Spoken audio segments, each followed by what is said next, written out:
अब हम लोग सीखने जा रहे हैं किसी भी क्वांटिटी को रेशियो में कन्वर्ट करना, रेशियो या प्रोपोर्शन में कन्वर्ट करना।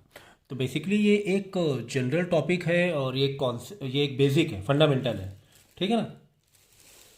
तो ये चीज़ आनी चाहिए, ये चाहे फिर अकाउंट के बच्चे हों, चाहे फिर वो मैथ्स के बच्चे हों, या जनरल लाइफ में भी आपको रेशियो में, क्वांटिटी को रेशियो में बांटना आना चाहिए। वैसे तो क्लास 7 8 में, 6 में, 7th में भी काफ़ी सीखा हुआ है इसे हमने। ठीक है ना, रेशियो में कन्वर्ट करना किसी भी क्वांटिटी को।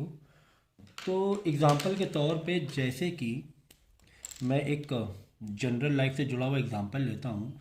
जैसे कि घर में दो बच्चे हैं और पापा ने आपको 100 रुपये दिए हैं। टोटल कितना रुपए दिए हैं? 100 रुपये दिए हैं। ठीक है ना। और इस 100 रुपये को दे के आप दोनों को बोला है, लाइक घर में भाई बहन है दो, ठीक है ना, एक भाई एक बहन है, और बोला है, उन्होंने अपनी लैंग्वेज में बोल दिया है कि इन 100 रुपये को 2:3 में बांट लेना। किस में बांट लेना? 2:3 में।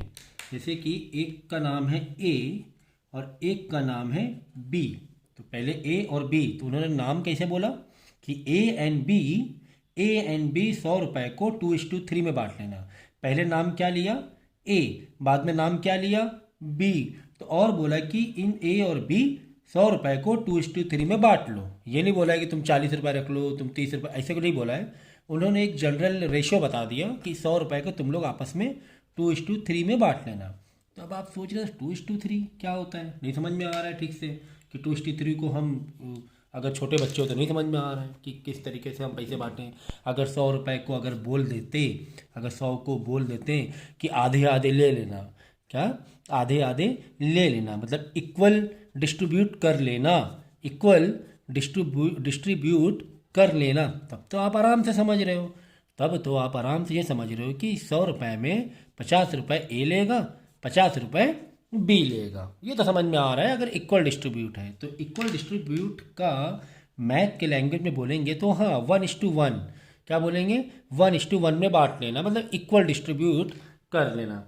ये तो समझ में आ रहा था आपको, लेकिन ये 2:3 समझ में नहीं आया। तो कोई बात नहीं।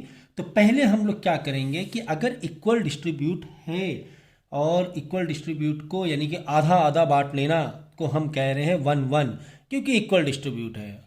ठीक है ना। तो ठीक है, अब इसको कैसे करते हैं? अगर मैथ में या रेशियो में, अगर ऐसे तो जनरली समझ में आ रहा है कि 100 रुपये को आधा आधा बांटना मतलब 50-50 रुपये बांटना। फिर भी हम लोग कैलकुलेट करके देखेंगे कि this for A and this for B. तो मैंने ए का निकालना है कि ए कितने रुपए ले रहा है। तो कितने रुपए ले रहा है? ए टोटल में से 1 पार्ट ले रहा है आउट ऑफ 2, है ना, ये बात हुई ना। टोटल कितने? 100 रुपए। इसको चाहिए, ए को कितना पार्ट बोल रहा है? 1 part out of 2। Out of 2 कैसे आया सर? तो ये दोनों रेशियो को ऐड कर दोगे, 1 1 2, ये नीचे आ जाता है दोनों रेशियो का ऐड। और ऊपर जो रेशियो होगा, ऊपर जो नंबर होगा वो ए के लिए होगा, ए को जितना फ्रैक्शन बोला गया है। तो टोटल पापा ने कितने रुपए दिए थे? 100 रुपए दिए थे। तो 1/2 हमने किया, और 1/2 से रिड्यूस किया, 50 रुपए आ गया। ठीक है ना, ये ए को मिल गया। बी के लिए भी यही करेंगे कि टोटल में से 1/2, मतलब बी का भी रेशियो 1 था, तो बी को 1 पार्ट चाहिए आउट ऑफ 2। तो आउट ऑफ 2 कैसे आया? 1 + 1 2। तो बस इसको भी वही कैलकुलेशन करना है, 100 रुपये का आधा, तो इसका भी आ जाएगा 50 रुपये। ठीक है।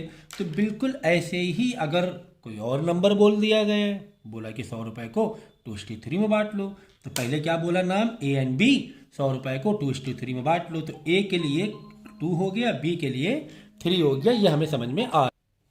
तो पहले लिया ए, तो ए का निकालो।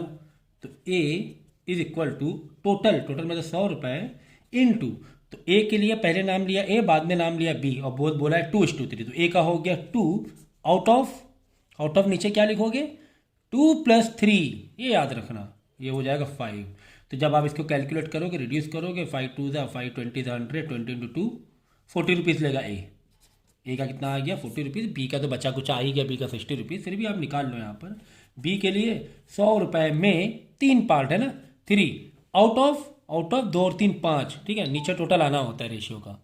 ठीक है ना। तो समझ में आ गया बांटना। तो आप इसको रिड्यूस करोगे, 5 2 10, 20 20 × 3 60 आ जाएगा। तो ए को मिलेगा 40 रुपये, बी को मिलेंगे 60 रुपये। ये हो गया 100 रुपये का डिस्ट्रीब्यूशन। तो इसी तरह अगर कोई भी बड़ा अमाउंट है, 10,000, 5,000, 6,000 जो भी है, कि आपको बोला गया है कि 6,000 सैलरी को, या 2 लोग काम कर रहे हैं किसी कंपनी में और उनकी सैलरी कितनी है, 6,000 है, और उनकी जो टोटल जो खर्चा है, टोटल जो खर्चा है उस दुकान का, सैलरीज का जो टोटल खर्चा है वो 6,000 रुपये, टोटल सैलरी।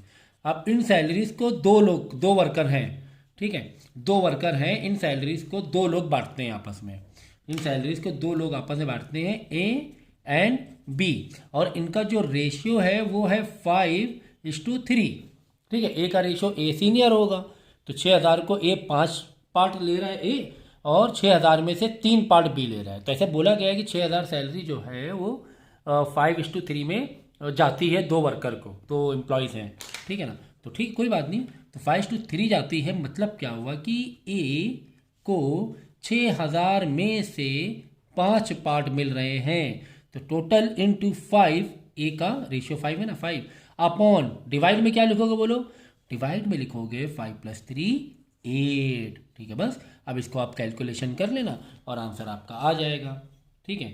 तो निकाल लो। वैसे कैलकुलेटर आपको अलाउड है, अगर हम फर्स्ट ईयर की बात करेंगे तो कर सकते हो, आप कैलकुलेटर यूज़ कर सकते हो। पॉइंट में नहीं, पॉइंट 3750, ठीक है ना। बी का भी निकाल लो। अब वैसे बी का आप ऐसे भी निकाल सकते हो, 6,000 में से 3750 माइनस कर दो, बचा कुचा बी का हो जाएगा। लेकिन फिर भी कैलकुलेशन समझने के लिए हम क्या कहेंगे, 6,000 इंटू बी का है 3 पार्ट आउट ऑफ 8, 5 + 3 8, तो इसका आ जाएगा। इसको कैलकुलेशन करोगे, वैसे 6,000 से माइनस भी कर सकते हो, बट फिर भी आप कैलकुलेशन करो और इन दोनों का प्लस करके रीचेक भी कर लो कि इन दोनों के प्लस 6,000 रुपये आ रहे हैं, ठीक है। ये कहानी थी। तो इसी तरीके से अगर हम कोई भी अकाउंट पढ़ेंगे, उसमें अक्सर रेशियो के टर्म रहते हैं कि ए और बी को इसमें बांट दो। परचेज़, जैसे परचेज़ हमने की, जैसे 2 हमारे पास डिपार्टमेंट है, ठीक है, हमारा बिजनेस है और 2 हमारे डिपार्ट है, ठीक है ना, 2 डिपार्ट है हमारे पास, एक डिपार्ट ए है और डिपार्ट बी है, ठीक है ना।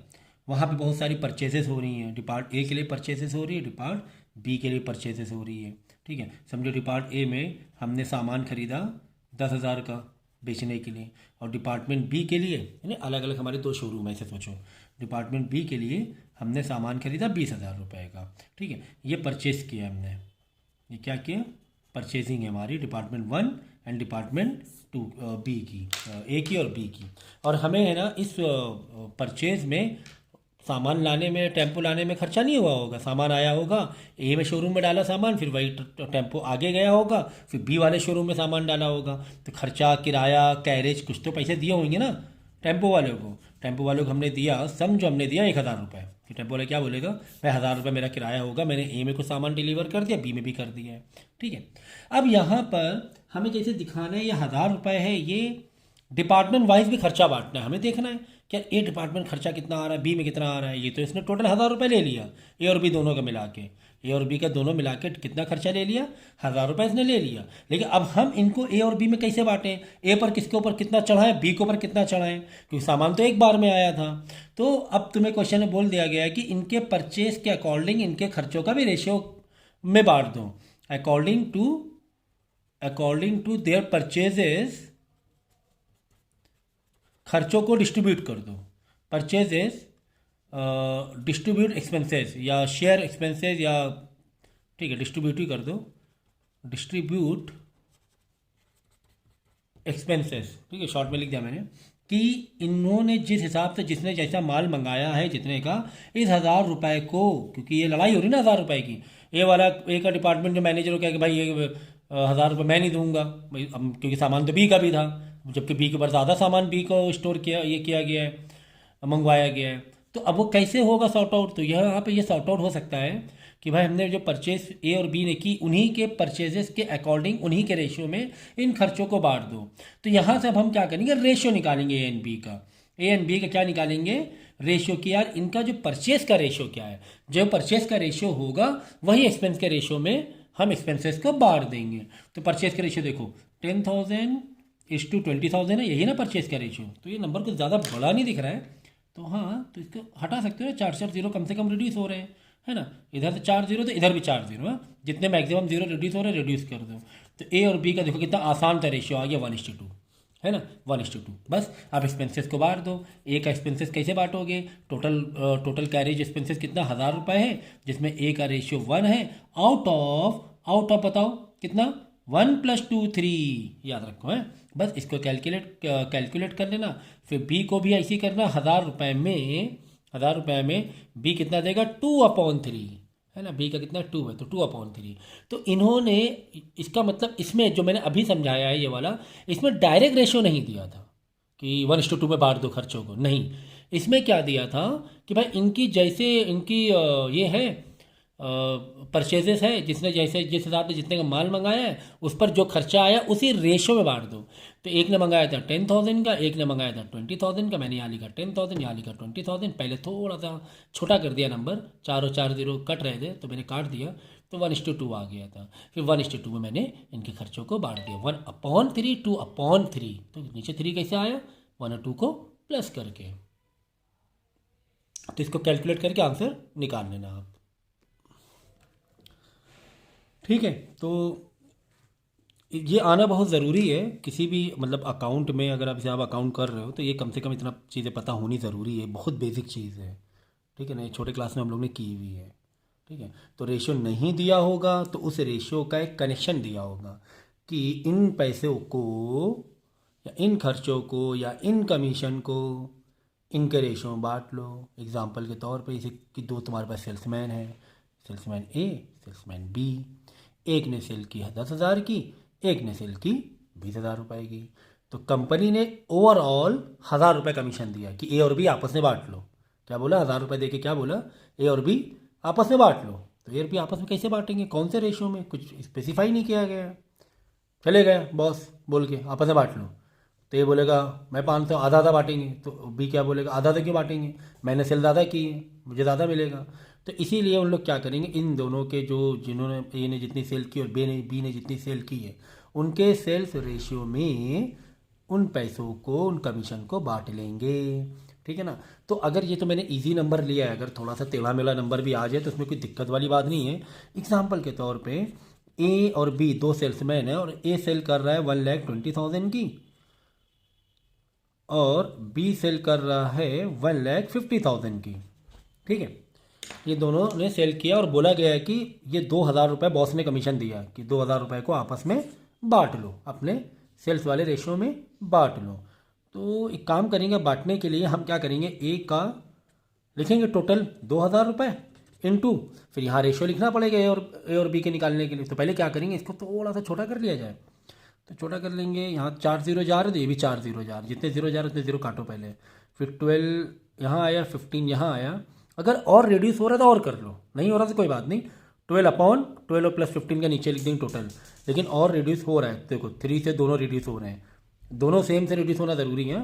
3 4 12, 3 5, हमने देखो दोनों को 3 से रिड्यूस किया क्योंकि दोनों 3 से डिवाइड हो रहे थे। 3 5 15, ठीक है। तो दोनों को कॉमन नंबर से ही डिवाइड करना, ऐसा नहीं इसको 4 से कर रहे हो उसको 3 से कर रहे हो, सब गड़बड़ हो जाएगी। तो 4:5, तो ए 4/9, 9 क्यों 4 + 5 9, नीचे टोटल रेशियो लिखते हो, ऊपर ए का जैसे 4 आ रहा है 4, तो ये कैलकुलेट कर लेना, जितना आंसर आ रहा है वो ए का कमीशन हो जाएगा। बी का 2,000 रुपये में बी के लिए 5 हो रहा है ना, 5/9। समझ में आया कि नहीं आया। तो इस तरीके से हमें सॉल्व करना होता है इसको।